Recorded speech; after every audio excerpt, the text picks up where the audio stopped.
Okay, so let's just start it. After you download my code, so you're on that directory and open it on your Visual Studio Code. So you should run the index.html first. So I cannot find household tests like that. So you can run this in anything. You can download live server on the extension. Where is it? Extension. So search live server. It's up to you. You can run the HTML live server like that, or you can just click the file. So go to roots, go to that folder, and just click the HTML. It's up to you. It doesn't matter anyway. Just click the HTML as long as it's running.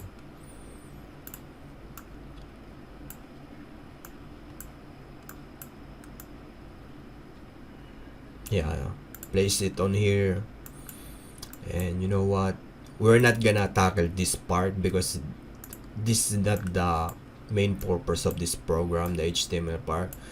We're gonna do the Python thing, so we can solve this.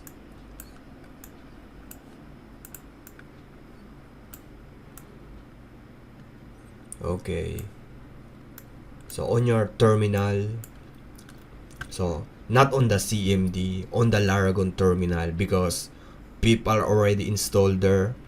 So we can install py auto GUI, something like that.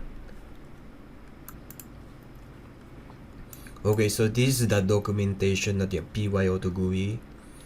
So we need to install this package. So if you're gonna make a macro, I think this is the best one I can say that you can use. So pip install py GUI. That's it.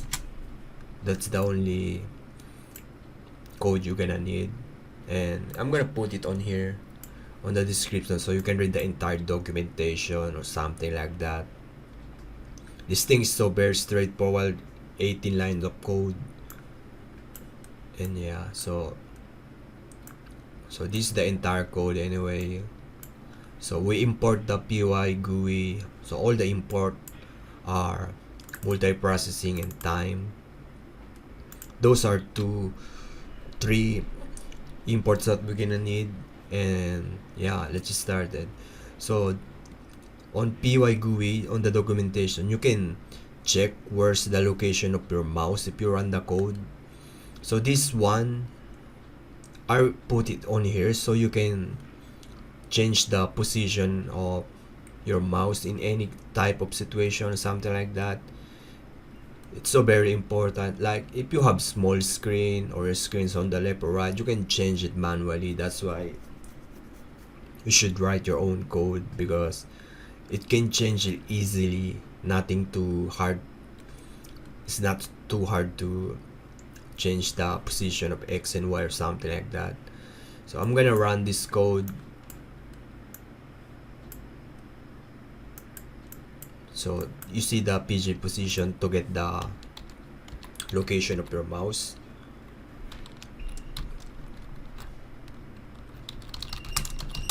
So Python mouse app.py. So I'm gonna put my mouse over on the start, so to get the X and Y. Okay, we're on the 418.355. So we're gonna change our X and Y. 418.355. So we know the button position of our screen. Change the mouse up position to it's 355, like that. And yeah, we're done. So that's how we're gonna do it. So we know the position, and the next one is very important. So okay, one function only. Our mouse gonna move on this position, this line of code, and gonna press down left to do the click thing, and it will hold as long as this one time that's late. That's why we import time. So on this function, so we build this foo function and we do the multiprocessing. that it's kind of thread anyway, so it's running on the background. So if the line of code go here, it will sleep like how many times you want, like 69 seconds or 50 seconds. It's up to you. And after that, it will release and gonna clean all the codes. It's so easy, nothing too hard. And the only I can explain is you're gonna move to, it's so very easy to understand, move to, mouse up, move to, mouse up. So the position of you're gonna click and you're gonna release the mouse, something like that. Okay, so we're done anyway. It's so easy, you can customize this as you want. And I think this one's the only one you're gonna hard to understand. So target.put, it's mean we're targeting this function.